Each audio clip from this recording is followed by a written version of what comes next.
Thiruvananthapuram medical കോളേജിലെ ഉപകരണ ക്ഷാമമെന്ന doctor ഹാരിസിന്റെ വെളിപ്പെടുത്തലിൽ അന്വേഷണത്തിന് 4-അംഗ സമിതി യോഗം ചേർന്നു. വിവരങ്ങളുമായി ശ്രീനന്ദിയാണുള്ളത്. ശ്രീനന്ദ, ഹാരിസിന്റെ വെളിപ്പെടുത്തലിൽ കൂടുതൽ അന്വേഷണം വരികയാണ്. കൂടുതൽ വിവരങ്ങൾ.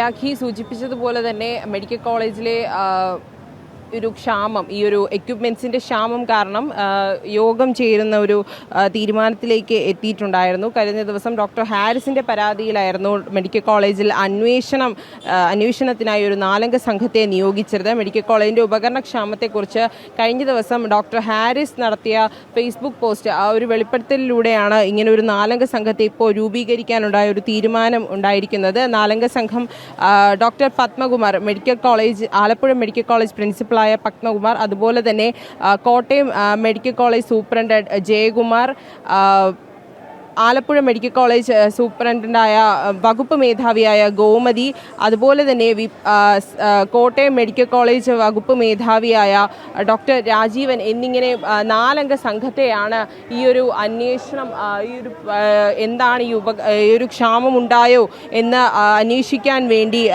നിയോഗിച്ചിരിക്കുന്നത്. ഈ ഒരു ഹാരിസ്, അദ്ദേഹം യൂറോളജി ഡിപ്പാർട്ട്മെൻറ്റിൻ്റെ മേധാവിയാണ്. ഇദ്ദേഹം കഴിഞ്ഞ ദിവസമായിരുന്നു ഇങ്ങനെ ഒരു ഫേസ്ബുക്ക് പോസ്റ്റ് ഇട്ടിരുന്നത്. ഇവിടെ ഉപകരണ ക്ഷാമമുണ്ട്, അതുകൊണ്ട് തന്നെ അത് പഠിക്കാൻ വേണ്ടിയിട്ടുള്ള സമിതിയെയാണ് ഇപ്പോൾ ആരോഗ്യവകുപ്പ് നിയോഗിച്ചിരിക്കുന്നത്.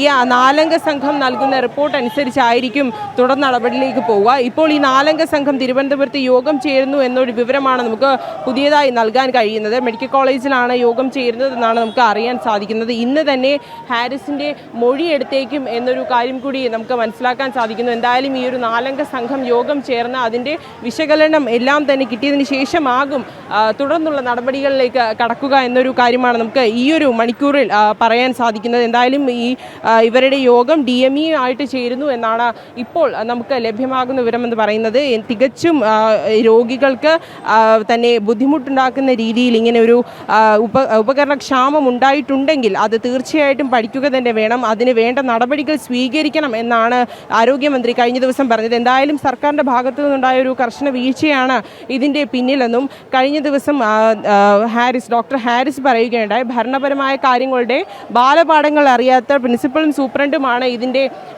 തലപ്പത്തിരിക്കുന്നതെന്ന് കഴിഞ്ഞ ദിവസം ഹാരിസിൻ്റെ പ്രതികരണത്തിലൂടെ മനസ്സിലായിട്ടുണ്ടായിരുന്നു. ശസ്ത്രക്രിയ മാറ്റിവെച്ചവർക്കുള്ള ഉപകരണങ്ങൾ ഇന്ന് വരുമെന്നാണ് പറയുന്നത്. എന്നാൽ അതിനുള്ള യാതൊരുവിധ നടപടികളും ഇതുവരെ സ്വീകരിച്ചിട്ടുണ്ടോ എന്നൊരു കാര്യത്തിൽ നമുക്ക് ഇതുവരെ ഉറപ്പ് വന്നിട്ടില്ല. എന്തായാലും ഈ ഒരു 4-അംഗ സമിതി ഇപ്പോൾ യോഗം ചേരുന്ന ഒരു വിവരമാണ് നമുക്ക് ഈ മണിക്കൂറിൽ പങ്കുവയ്ക്കാനുള്ളത്. എന്തായാലും ആ യോഗം ചേർന്നതിന് ശേഷം മാത്രമായിരിക്കും മൊഴിയെടുക്കലോ അല്ലെങ്കിൽ ഈ ഹാരിസിനെതിരെ നടപടി ഉണ്ടാകുമോ എന്നുള്ളൊരു കാര്യത്തിൽ ഒരു തീരുമാനമുണ്ടാവുക. രാഖി, തിരുവനന്തപുരം യൂറോളജി വിഭാഗം മേധാവി ഡോക്ടർ ഹാരിസ് ചിറക്കലിന്റെ വെളിപ്പെടുത്തലിൽ സമഗ്ര അന്വേഷണത്തിന് തീരുമാനം വന്നിരുന്നു. വിവിധ മെഡിക്കൽ കോളേജുകളിലെ വകുപ്പ് മേധാവിമാരടങ്ങുന്ന സമിതിക്കാണ് അന്വേഷണ ചുമതല നൽകിയിരുന്നത്.